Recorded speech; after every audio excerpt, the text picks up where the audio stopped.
சென்னை மாநகராட்சிக்குட்பட்ட பகுதிகளில் ஆற்றுக்கரை ஓரங்களில் கட்டப்படும் தடுப்பு சுவர் பணிகள் இன்னும் 2 மாதங்களில் முடிக்கப்படும் என தலைமை செயலாளர் சிவதாஸ் மீனா தெரிவித்துள்ளார். வடகிழக்கு பருவமழையை முன்னிட்டு சென்னை மாநகராட்சியில் மேற்கொள்ளப்பட்டு வரும் மாநகராட்சி நெடுஞ்சாலை மற்றும் நீர்வளத்துறை, குடிநீர் வழங்கல் வாரியம் உள்ளிட்ட பல்வேறு துறைகளின் திட்டப்பணிகளை தமிழ்நாடு தலைமை செயலாளர் சிவதாஸ் மீனா இன்று ஆய்வு மேற்கொண்டார். மணப்பாக்கம் பகுதியில் 24 கோடியே 80 லட்சம் மதிப்பீட்டில் நடைபெற்று வரும் தடுப்பு சுவர் பணிகள், கெருகம்பாக்கம், கொலப்பாக்கம் கால்வாய்கள், எல்காட் செம்மொழி சாலை, செம்மஞ்சேரி, நூக்கம்பாளையம் பாலம், பெருங்குடி மழைநீர் வடிகால் என பல்வேறு பணிகளை அவர் பார்வையிட்டார். பின்னர் செய்தியாளர்களுக்கு பேட்டி அளித்த தலைமை செயலாளர் சிவதாஸ் மீனா, சென்னை முழுவதும் பல்வேறு துறைகள் சார்பில் நடைபெற்று வரும் 15க்கும் மேற்பட்ட பணிகளை அவ்வப்போது ஆய்வு மேற்கொண்டு வருவதாக தெரிவித்தார்.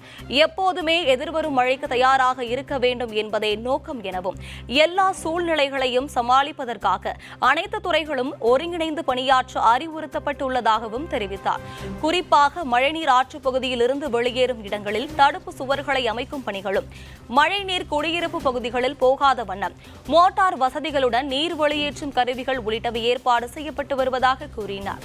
சென்னை மாநகராட்சியில் 40 கிலோமீட்டர் தூரம் மட்டுமே மழைநீர் வடிகால் கட்ட வேண்டி இருப்பதாகவும், வடகிழக்கு பருவமழை தொடங்குவதற்கு முன்பாகவே அவற்றை முடித்திட வேண்டும் என அறிவுறுத்தப்பட்டு உள்ளதாக கூறினார். இதை நம்ம அடையார் இந்த ரிவர்ல இந்த பகுதியில் அடிக்கடி ஃப்ளட்ஸ் வரும். ஸோ இதுக்கு ஒரு பர்மனெண்ட் தீர்வு, நிரந்தர தீர்வுக்காக அந்த ரிட்டைனிங் வால் போட்டுட்டு அதுல 3 ஸ்டோம் வாட்டர் ட்ரெயின் ரிவர்ல வடியுது. ஸோ அந்த எங்கெங்க இந்த மாதிரி ஸ்டோம் வாட்டர் ட்ரெயின் ரிவர்ல வடியுதோ, பிளஸ் அந்த பக்கத்து பகுதி ரொம்ப லோ லைங் ஏரியா இருந்தால் அந்த பகுதியில அங்கேருந்து நம்ம பர்மனெண்ட் பம்பை இன்ஸ்டால் பண்றோம். ஸோ இங்கே ஒரு சம்பு போட்டு ஒரு பம்பு பர்மனெண்ட் இன்ஸ்டால் பண்ணுறோம். இந்த பணி இப்போ ஆகஸ்ட் 31 முடிஞ்சிடும்.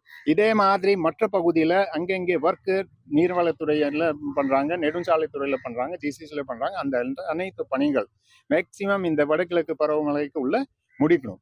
சென்னை மாநகராட்சி பொறுத்தவரையில் அந்த நம்ம மைய பகுதியில் ஒரு சுமார் 40 கிலோமீட்டர் மட்டுமே பாக்கி இருக்கு. அந்த ஸ்டோம் வாட்டர் ட்ரெயினுடைய பணி 40 கிலோமீட்டர் மட்டும் பாக்கி இருக்கு. அந்த பணி இந்த ஆகஸ்ட் 31 முடிஞ்சிடும்.